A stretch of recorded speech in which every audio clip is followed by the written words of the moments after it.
Hello students, in previous video we have discussed some methods of preservation of food. So the methods that we have discussed is dehydration, and in it the water content of the foodstuff is removed. Second is preservation by adding and sugar salt. So we add sugar and salt as preservative in the foodstuff. Because it take out the moisture from the food. And then we have discussed about preservation by adding acetic acid. So acetic acid also stops the growth of microorganisms. Now today we will discuss about some more methods. So that is canning and bottling. Canning involves cooking food, sealing it and sterile cans or jars, and boiling the containers to kill or weaken any remaining bacteria through a form of sterilization. So sterilization means to make anything germs or bacteria free. तो हम जब किसी भी चीज को boil करते हैं तो बॉयल करने से उसके अंदर जितने भी बैक्टीरिया और जर्म्स होते हैं they get killed. So Canning में क्या होता है, हम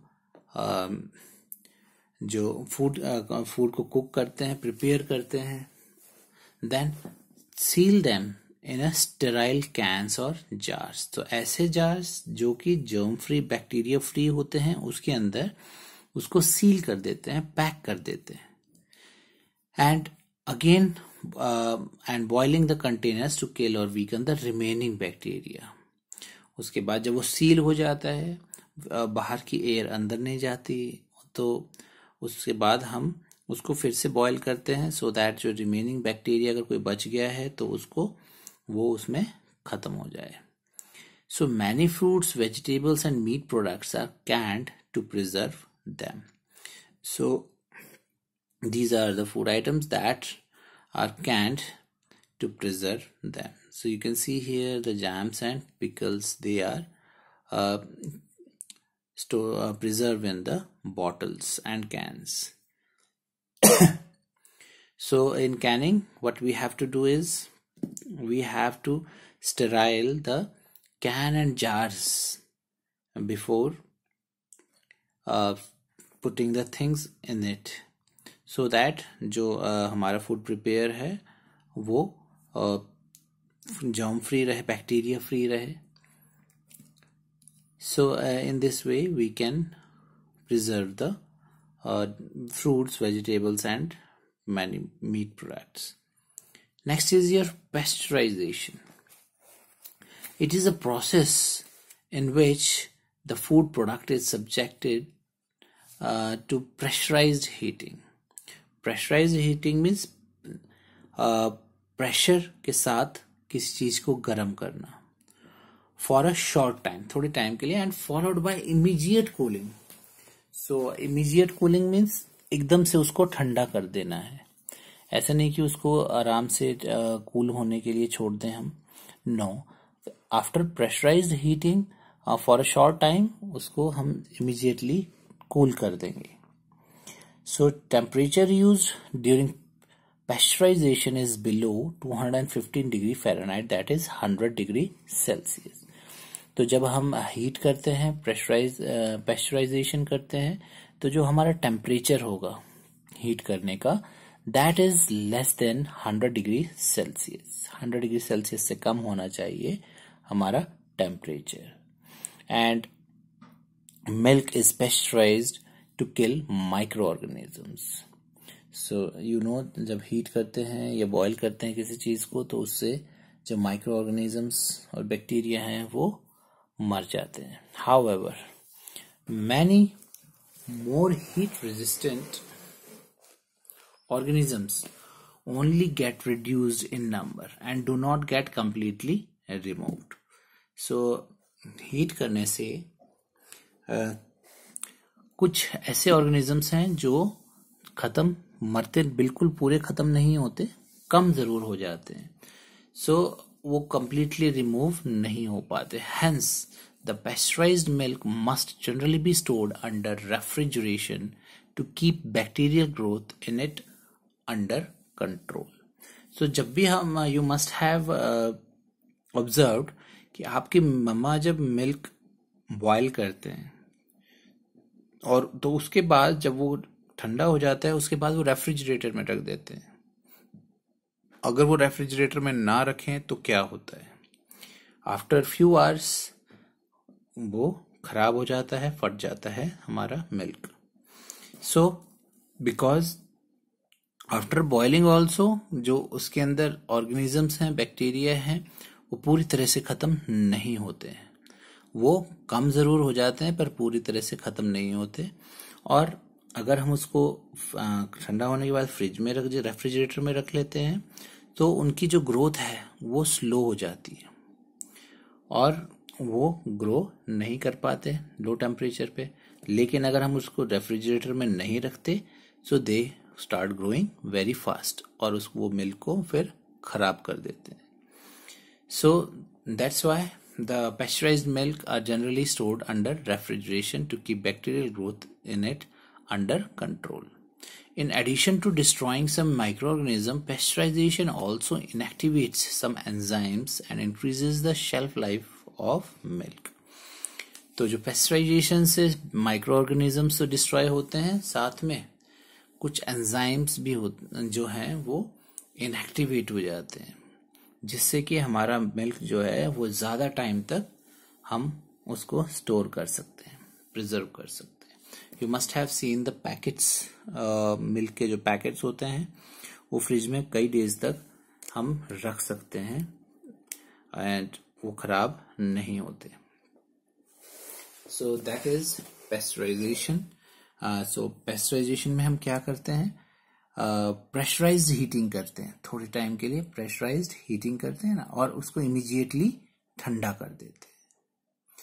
सो that is pasteurisation. Do you know pasteurisation has been named after a well known microbiologist Louis pasture.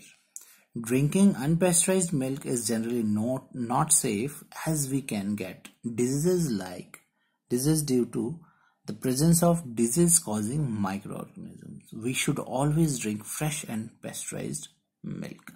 So हमें कभी भी बिना बॉयल किया हुआ मिल्क नहीं पीना चाहिए. It is generally not safe क्योंकि उसके अंदर disease-causing microorganism present होते हैं जो हमको बीमार कर सकते हैं. So that's why आपने घर में ऑब्जर्व किया होगा, जैसे ही मिल्क आता है आपकी मदर बॉयल करके ही आपको पिलाती हैं. कभी भी वो डायरेक्ट जो मार्केट से मिल्क लाते हैं वो डायरेक्ट नहीं पिलाते आप. So the refrigeration, this procedure uses low temperature to prevent growth of micro organisms. So you all know refrigeration, हम रेफ्रिजरेटर में फूड आइटम्स को रखते हैं. Why? Because the temperature inside the refrigerator is very low और low temperature पे हमारे जो micro organisms हैं वो ग्रो नहीं कर पाते. That we have already studied. So micro organisms and enzymes get deactivated at low temperature and hence the spoilage of food gets prevented. So that we already know that low temperature पे जो हमारे micro organisms और enzymes होते हैं वो deactivated हो जाते हैं. दैट मीन्स वो ग्रो नहीं कर पाते और जिसकी वजह से हमारा फूड स्पॉइल नहीं होता. So this is the thing that you already know. Next is your vacuum packing. Now what is vacuum? Vacuum means ऐसी जगह जहां पर एयर प्रेजेंट नहीं होती, कुछ भी प्रेजेंट नहीं है. दैट मीन्स एयर प्रेजेंट नहीं होते. That is called vacuum. So in this method, air is removed from the package prior to sealing. So as I have told you that vacuum is the place where air is not present. So in this method also, air is removed from the package. Prior to sealing means seal करने से पहले उसके अंदर की जो air होती है उसको हम रिमूव कर देते हैं, निकाल देते हैं. The vacuum thus created reduces oxygen in the package. जो ऑक्सीजन होती है वो पैकेट के अंदर रिड्यूस हो जाती है, खत्म हो जाती है, कम हो जाती है, एंड जिसकी वजह से जो हमारे बैक्टीरिया फंजाई जो है ये ग्रो नहीं कर पाते हमारे पैकेट के अंदर, because they also need oxygen to grow. So